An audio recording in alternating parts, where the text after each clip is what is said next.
अस्सलाम वालेकुम, this is ODA foxtrot from defence outpost. तो पाकिस्तान नेवी की अपकमिंग हंगोर क्लास की सबमरीन्स को लेकर एक बहुत ही इंटरेस्टिंग और पॉजिटिव अपडेट आई है। उसको आज हम लोग डिस्कस करेंगे, साथ ही साथ इसके फ्यूचर एस्पेक्ट्स पर भी बात करेंगे। तो वीडियो जो है वो काफ़ी ज़्यादा इंपॉर्टेंट होने वाली है। लेकिन अभी तक आप लोगों ने अगर चैनल को सब्सक्राइब नहीं किया हुआ तो please make sure to like this video and do subscribe to the channel. अब हंगोर क्लास की जो सबमरीन है ये बेसिकली चाइना की टाइप 39B सबमरीन्स के ऊपर बेस्ड है। इसका जो बेस लाइन वेरियंट है वो चाइनीज सबमरीन के ऊपर बेस्ड है। लेकिन हंगोर क्लास में क्या हुआ है, उसी सबमरीन के वेरिएंट को अपग्रेड करके पाकिस्तान नेवी की कस्टमाइजेशन के हिसाब से तैयार किया गया। टाइप 39B चाइना की जो सबमरीन है उसको वैसे ही दुनिया की बेस्ट सबमरीन्स में शुमार किया जाता है, मीडियम लेवल की जो फास्ट अटैक सबमरीन्स हैं उनके अंदर। और हंगोर क्लास फिर ऊपर से उनका एक अपग्रेडेड वेरिएंट है। तो पाकिस्तान ने इनको कुछ ही साल पहले ऑर्डर किया था। तकरीबन $5 बिलियन के लिए 8 सबमरीन्स हमें मिलनी थी। उनमें से 4 जो है वो चाइना के अंदर बन रही हैं और 4 जो है इस टाइम के ऊपर पाकिस्तान के अंदर बन रही हैं। और ये जो पर्टिकुलर प्रोजेक्ट है वो पिछले 15 से 20 सालों के अंदर पाकिस्तान नेवी का सबसे बड़ा मॉडर्नाइजेशन का प्रोजेक्ट है जिसको अंडरटेक किया जा रहा है। अब इनसे रिलेटेड इंपॉर्टेंट अपडेट ये है कि जो हंगोर क्लास की पहली सबमरीन है जिसे पीएनएस हंगोर का नाम दिया गया है, वो पाकिस्तान नेवी को इस साल के 4th क्वार्टर यानी कि सितंबर से दिसंबर के दरमियान डिलीवर कर दी जाएगी, जो कि अपनी ओरिजिनल टाइमलाइन से काफी ज्यादा लेट चल रही है। जिसकी वजह यह है कि पहले इन सबमरीन्स के अंदर जर्मन इंजन को यूज किया जाना था, लेकिन जर्मनी ने उनको प्रोवाइड करने से इनकार कर दिया, जिसकी वजह से यहाँ पर चाइनीज इंजन का इस्तेमाल किया गया है। और उनकी इवेल्युएशन में फिर पाकिस्तान नेवी को काफी ज्यादा टाइम लगा है उनको सर्टिफाई करने में, ताकि वो हंगोर क्लास सबमरीन्स के अंदर लगाए जा सके। तो इस तमाम प्रोसेस के अंदर काफी ज्यादा टाइम सर्व हो गया, जिसकी वजह से इसकी जो टाइमलाइन है वो काफी ज्यादा लेट हो गई थी। लेकिन अब ये है कि फाइनली हमें जो है वो कुछ ही महीनों के बाद ये पहली जो सबमरीन है वो डिलीवर हो जाएगी और इसके कुछ ही देर के बाद ये फाइनली पाकिस्तान नेवी के अंदर ऑपरेशनल हो जाएगी। ये जो हंगोर क्लास की सबमरीन्स हैं ये बेसिकली पाकिस्तान और पाकिस्तान नेवी के लिए एक स्ट्रेटेजिक एसेट का काम करती हैं, क्योंकि इस सबमरीन का जो रोल है वो बाकी वेपन से काफी ज्यादा मुख्तलिफ है। देखिए, कन्वेंशनल या फिर न्यूक्लियर वेपन डिलीवरी के 3 मेन मेथड्स हैं। एक बाय एयर होता है, एक बाय सी होता है और एक बाय लैंड होता है। आने वाले फ्यूचर में किसी भी न्यूक्लियर वॉर की सूरत में इस चीज की काफी ज्यादा हाई पॉसिबिलिटी है कि आपके जो बाय एयर मेथड्स हैं और बाय लैंड जो मेथड्स हैं तकरीबन डिस्ट्रॉय हो जाएंगे, या वो इस कैपेसिटी में नहीं रहेंगे कि वो एक न्यूक्लियर स्ट्राइक को लॉन्च कर सके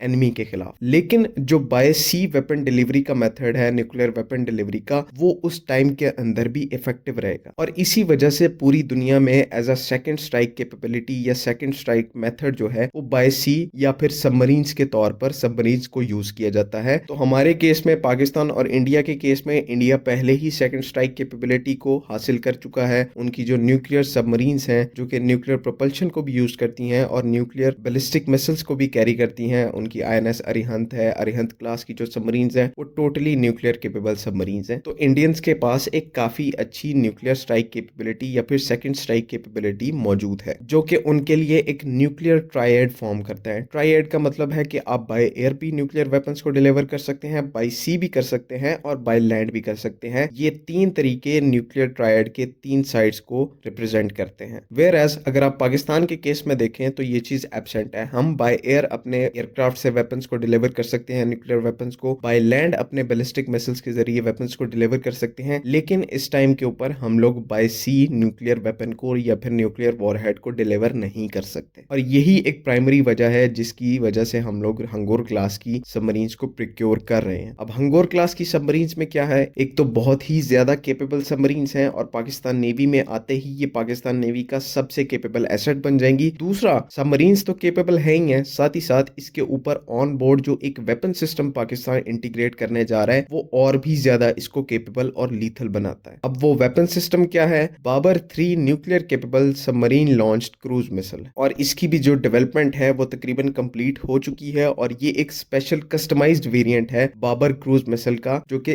स्पेशली हंगोर क्लास की सबमरीन्स के लिए कॉन्फ़िगर किया गया है। इस पर्टिकुलर क्रूज मिसाइल की जो कैपेबिलिटीज हैं वो बिल्कुल अननोन है। नेवी ने बिल्कुल इनके ऊपर पर्दा डाल के रखा है, क्योंकि ये एक बहुत ही इंपॉर्टेंट और स्ट्रेटेजिक वेपन है। इस वजह से इसकी जो रेंज है वो पर्टिकुलरली कंफर्म नहीं है। वो 450 किलोमीटर भी हो सकती है, 500 किलोमीटर भी हो सकती है, वो 900 किलोमीटर भी हो सकती है। इसी के साथ साथ ये क्योंकि एक न्यूक्लियर टिप्ड है तो एक न्यूक्लियर वॉरहेड कैरी करने की कैपेबिलिटी भी रखता है। और किसी हद तक इसके बारे में ये भी रिपोर्ट किया जा रहा है कि ये स्टेल्थ कैरेक्टरिस्टिक्स को भी पोज करेगा, ताकि इसका जो इंटरसेप्शन रेट है एयर डिफेंस सिस्टम के थ्रू वो बिल्कुल ज़ीरो हो सके, मिनिमम हो सके। तो इस तरह से पाकिस्तान नेवी जो है हंगोर क्लास की सबमरीन के साथ एक stop gap second strike capability possess करना चाह रही है, तब तक जब तक कि हम लोग फुल फ्लेज न्यूक्लियर सबमरीन्स की तरफ नहीं जाते। उनसे पहले जो सेकंड स्ट्राइक कैपेबिलिटी का जो रोल है वो हंगोर क्लास की सबमरीन्स प्ले करेंगी। उम्मीद है कि यहाँ पर तमाम चीज़ें क्लियर हैं। अगर इससे रिलेटेड कोई भी कंफ्यूजन है तो काइंडली कमेंट्स में ज़रूर पूछें। बाकी अगली वीडियो तक के लिए अल्लाह हाफ़िज़। पाकिस्तान जिंदाबाद।